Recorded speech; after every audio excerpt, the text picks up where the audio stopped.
welcome, or welcome back to the Alchemical Life podcast. This is a podcast that redefines transformation to help athletes improve performance and achieve more in both sport and life. This is your host, Abigail Crowe, and Christmas has passed. Merry Christmas. It is the 1st of January, 2025. Happy New Year. That being said, we're going to have a little bit of a goal, shoot the shit talk today. It'll be a short episode, short and sweet, but I want to talk a little bit about how I structure my goals for the new year. Won't go into the weeds on them, but just how I structure them, and then talk a little bit about reflections, I think, on this year for myself. And first, I want to say, like and subscribe, please. And if you are an endurance athlete listening to this, then just know I have my Return to Sport, my Go Further, and my Be Unstoppable program out for sale right now. Right now, they are only $49.99. They will not be $49.90. Did I say that right? I said that so fast. I think I did say it correct.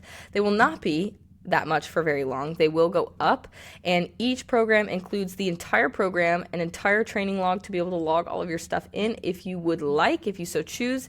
It also has a full modification list to modify any exercise up and down so that you have your own progressions already given to you.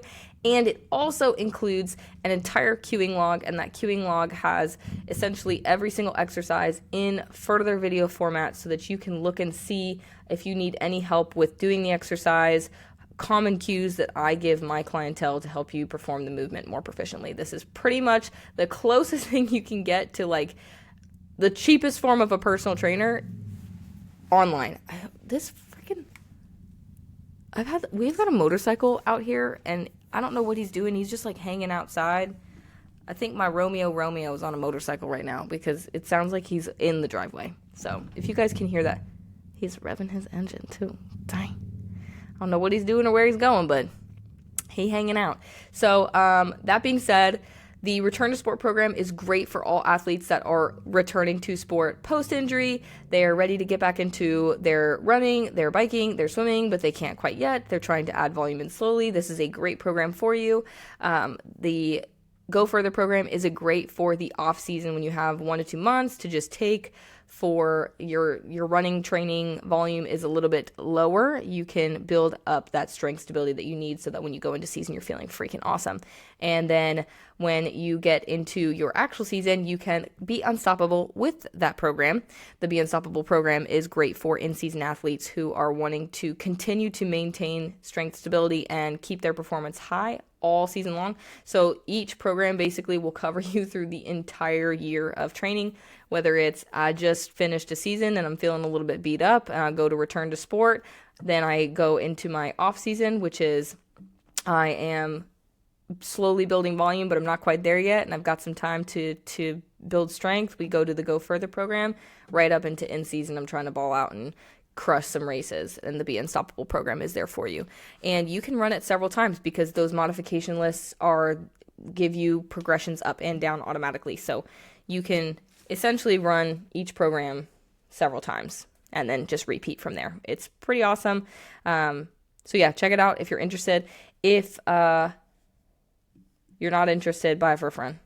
Gang. All right. So going into the New Year's goals, it is January of 2025. I'm not necessarily a resolutioner kind of girl, but I am always a goal setting kind of girl, like all year round.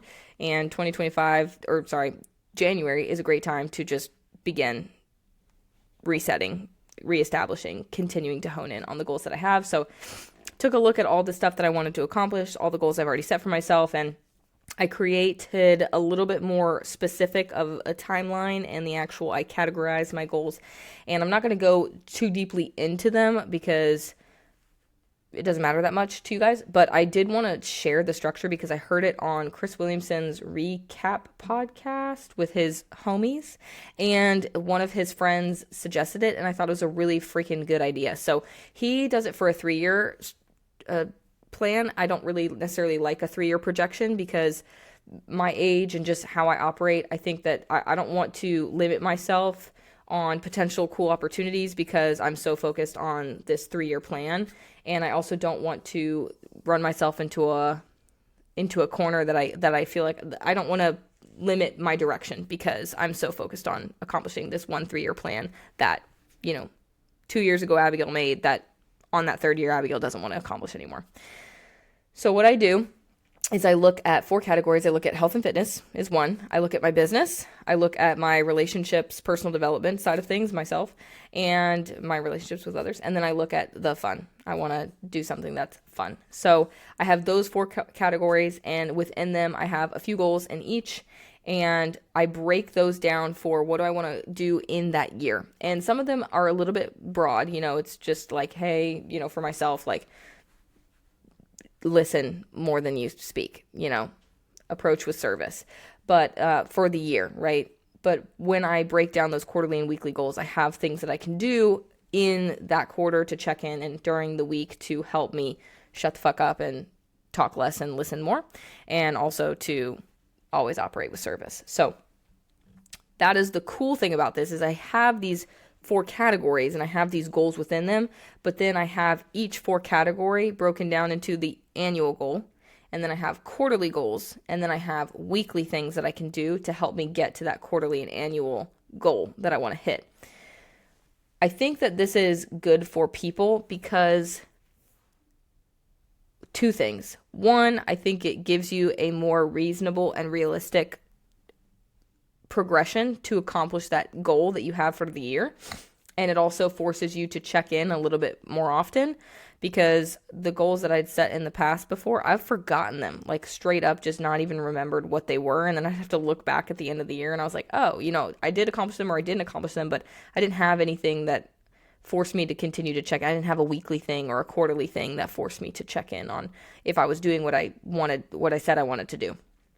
And then 2, I think that when I made this list, or when you make this list, it's cool because once you start getting to the quarterly and weekly breakdowns of things that you would need to accomplish or things that you need to do to get to the annual goal that you have, if it seems like a drag or you hate it or you're having a hard time finding room or fucks to give about the thing, then it might actually not be a goal that you would have accomplished or want to accomplish anyway. So it helps you realistically look at what the hell am I actually getting myself into here to accomplish this goal. And you'll quickly find out if the goal's a little too meaty, if it's just not what you wanted, it ain't your flavor. If it's really easy to hit, if you set something that's a little bit too easy. There are a couple goals that I have on here that I'm looking at, and I was looking at my week breakdown. I'm like, this is actually this is fucking easy. This is not that hard to accomplish, and I probably should make this a little bit tougher. So I have a couple of strength goals set. I have a goal to do for some endurance or jiu-jitsu things in my health and business. I have some relationships that I want to build and connections I want to make, and niches that I want to start projecting into a little bit more. I have in relationship and personal development, actual personal goals for treating myself better and making sure that I'm checking in with myself better. And I understand that relationships also deal with other people, but I think that the more that I focus on me in that aspect, the better I'll do when I place myself into the world with others. And then for fun stuff, I have a couple of travel goals and skills that I want to pick up and work on that I think will be really fun, that aren't necessarily fitness related, but are joy-filling nonetheless. Pardon me while I sip this water. I am headache city right now. I feel as though I've been in an eternal state of dehydration. I have no idea why. So I've broken them down also into quarterly and weekly, which I won't go over with you, but I still think it's a cool thing to try. So if you are, I know it is the first of the year, but it's never too late to start setting goals. So if that's something that sounds cool to you, then I think that it's been a helpful way for me to look my goals really in the face and see if they're realistic, something I want to do, and allow me to check in on them. And as I look back on this past year, which will be the last thing that I discuss before I hop off, it's been very interesting because I feel in some ways like 2024 and 2023 just blended in together because of how crazy the both of those years were for me. And not like all of them were a little, like, every year I look back and I'm like, that shit was crazy and I did all these things, which should happen. But 2023 and 2024 were very pivotal within myself, because they forced me to face a lot of things that I was not willing to look at beforehand. For example, I did not realize that I approached a lot of the things and the intensity to which I took to life with suffering and punishment as the overarching mindset and theme surrounding myself. The way that I trained, the way that I worked, the way that I spoke to people, the way that not even the way that I spoke to people, the relationships that I had, that I attracted to myself, everything. It was very punishing.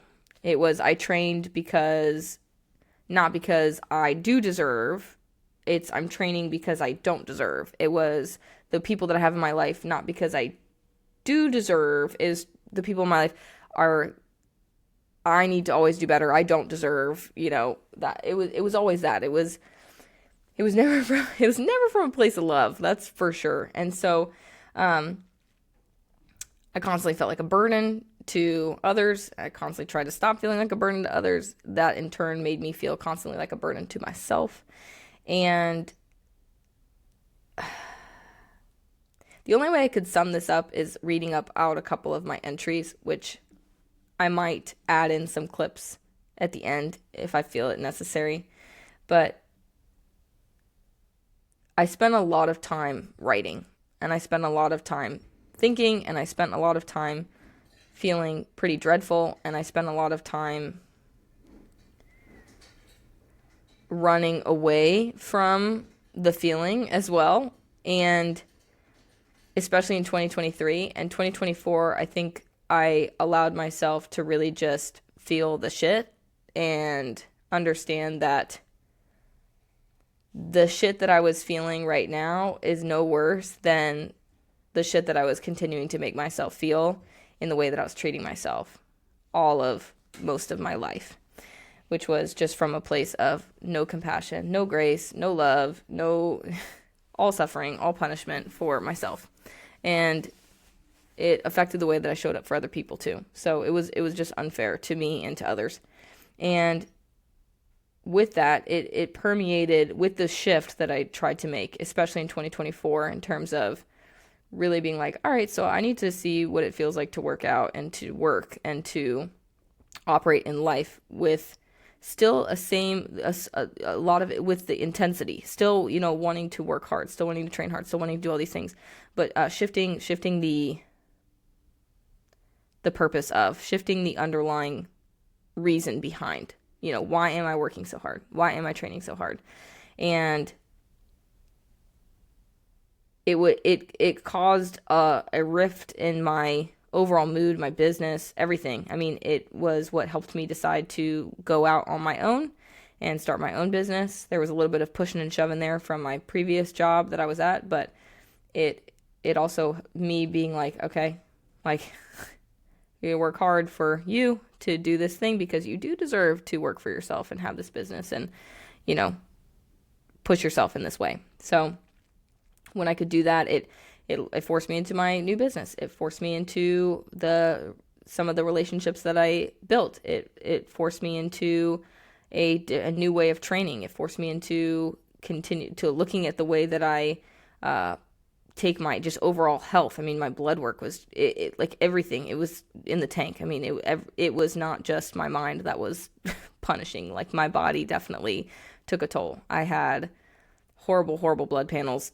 And that was after I'd started trying to get my shit together. And so looking back on 2024, it was like a rehabilitation of sorts and a newness. And it's been very interesting to see because I feel like I've gotten in some ways not as much done, and maybe that's still the punishing side of myself, but I also feel like I've gotten quite a bit done in the sense that I have my own business and I'm cultivating said business and trying to find more direction with the business while maintaining and continuing to serve in what I'm doing right now, and finding a space for time to myself and making sure I get sleep and making sure that I take time to make sure I'm good so that, one, I'm good and I can enjoy life a little bit, but also so that I can show up better for my business and for my work. And when I train, to train intentionally, with a sense of purpose behind it, not because I feel like I need to just train because you got to suffer, but to train with a goal to get stronger, to get faster, to gain endurance, and to not waste time in it, because I need to have enough energy to show up for all of the other things that life has for me. And so this year has been crazy, and I've had so many insane opportunities, and I've had incredible relationships. I've had relationships fizzle. I have had a lot of shit days, a lot of days where I've really, really doubted myself. I've had to have a lot of vulnerable and honest conversations with myself or with others about myself. I've had a lot of days in which I've doubted myself. I still have them. And in many ways, I'm going into 2025 with a lot of uncertainty.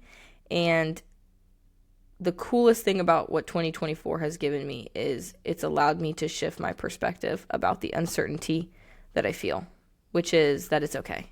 And as long as I continue to operate in accordance with who I want to be, and continue to operate with my standards being upheld in the forefront of what I do, that it will be all right. And that life can be really good. Because I think in some ways, my biggest challenge has not been, all these bad things are happening to me. It's been the understanding that so much good is around me, and I was completely unable to perceive it as such. And that is its own form of hell. And 2024, I've been able to get out of that a lot more. So even though this is very personal to talk about, I'm not sure how well this will resonate with other people.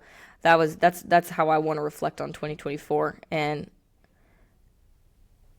I don't know if this is happening. It's trying to reconnect. Okay. I think that was completely unrelated, and you guys will probably not notice that, but my Riverside was having some problems. But I think that I lost my train of thought. So, it's very personal to me. But it's also just, it's my reflection on the year, and it's what big thing of what I've taken out in 2024. I've done actual actionable cool things, as in starting my own business. I've made more money than I ever have in my life, and I've begun to really establish a niche for myself, and I'm learning how to run a business and do things by myself and be an adult and whatnot. And I've gotten to travel to really cool locations and meet really cool people and have really cool friendships, and just, so, I mean, it's been an incredible year, but the most incredible thing about this year is that I got to experience it as a pretty incredible year.